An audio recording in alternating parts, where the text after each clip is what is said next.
welcome back to Zekism. Hope you're doing well wherever you are. And I was unwell over the last week, so I missed my chance to give my take and give my thoughts on the Super Mario Galaxy movie.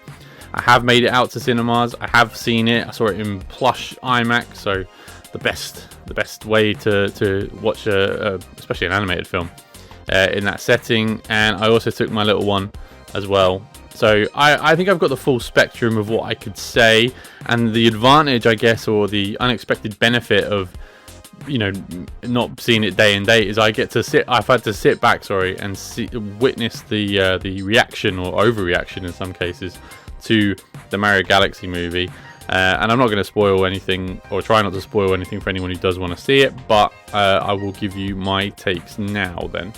So my thoughts on the film. I liked it. I like the film. I think it's fun. I think it's vibrant. I think it's very action-packed. Lots of things going on, and lots of, if you want to call it a distraction method for children, especially during Easter holidays, that's what it is. It's a fun film that has lots of things going on in it. Some of which references-wise.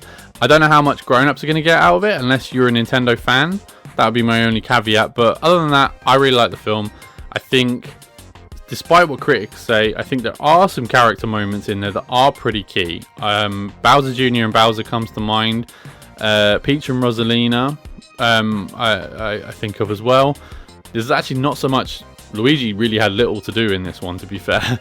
You got the introduction of Yoshi, I think is really cute. He's a great character and very, very popular with children.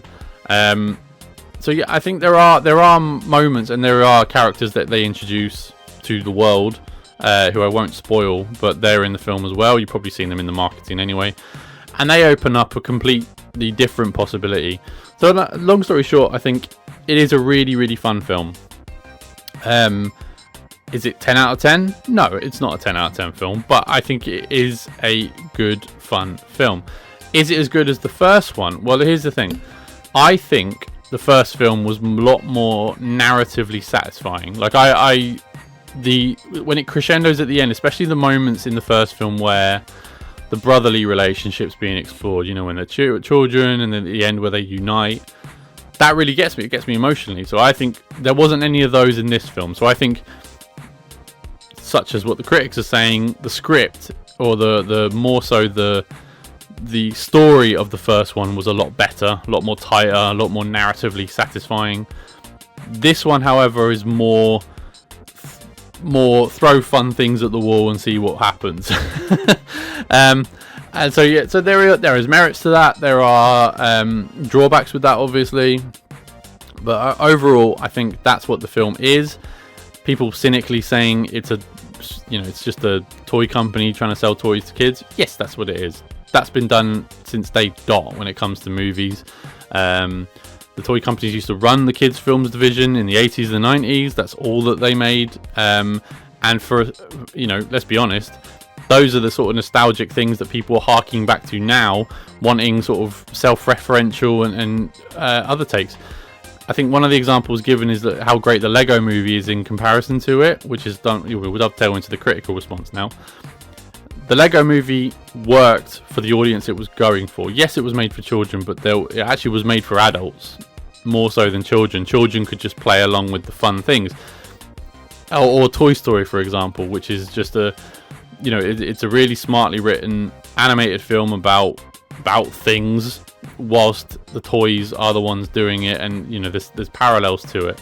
This film is less so that. It's not that. It's not as smart as a Toy Story or a Lego movie, granted. But it is a fun movie nevertheless. It's a random and chaotic movie, true, yeah, and there are drawbacks to that. There are negatives associated with that, and even I found that confusing at midway points. But it's not fair to say that it's a terrible movie or a 0 out of 10 like I've seen some reviewers say, and it's the death of cinema and all these dramatic takes. The Bowser Jr. represent the manosphere and all these idiotic takes, and this is where I get frustrated, because I understand the need or the necessity to show a window to the world, or try to change the world using children's cinema. No, for some films, yes, you can do some things like that. You can have moral quandaries and stories. I would wager there are some in this film, to be fair.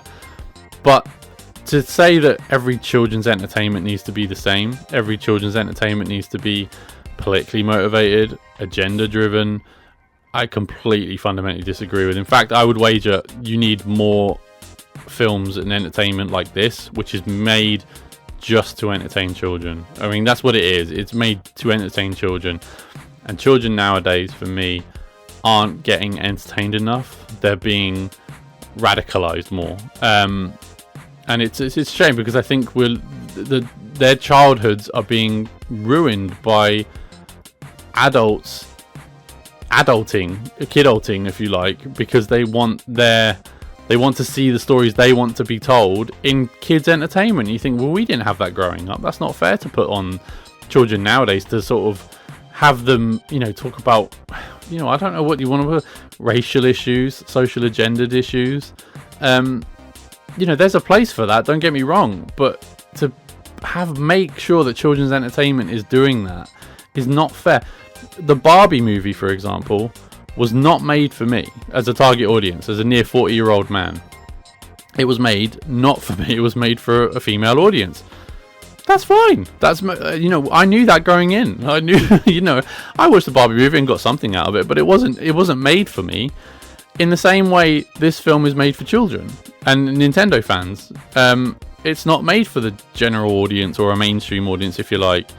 It is what it is. I mean, I would wager the mainstream audience is probably Nintendo fans, but regardless of that, the critics have completely lambasted this film deliberately in an effort to sort of close ranks over a movie that I believe isn't doing what they believe it should be doing, which is, like I said, be thought-provoking, be politically agendered. But you see the things that get high critic ratings, and you see the things that get low critic ratings, and you see there is a parallel there, and you go, okay, it is what it is. But I think they're becoming less and less relevant by adopting this stance, be my opinion. And again, I try not to rant on this channel, I really don't. I save that for real life.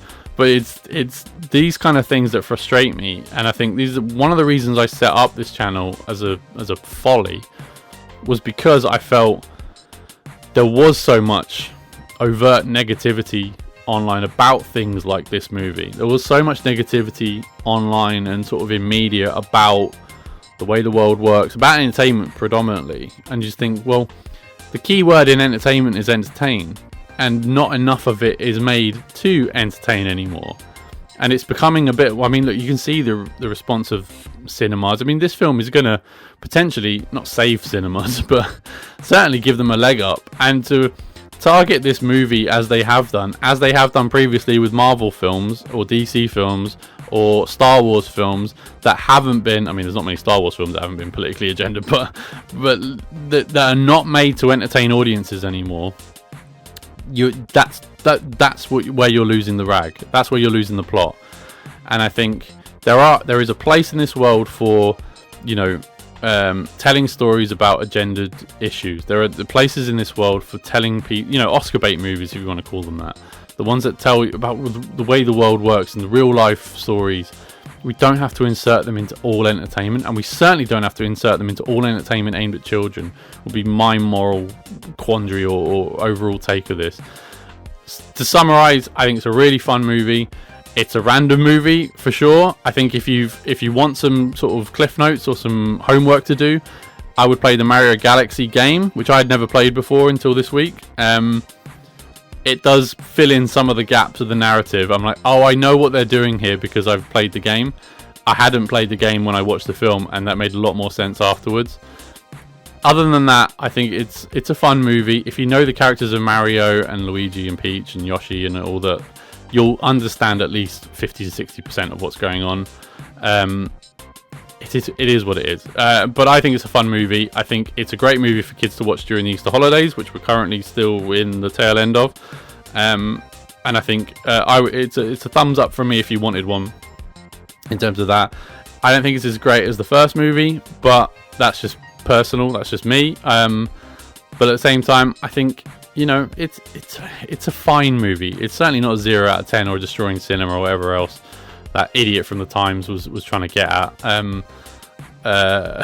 But you know, I think the truth is somewhere in the middle. It's not a 10 out of 10. It's not a 0 out of 10. It's in the middle. It's fine.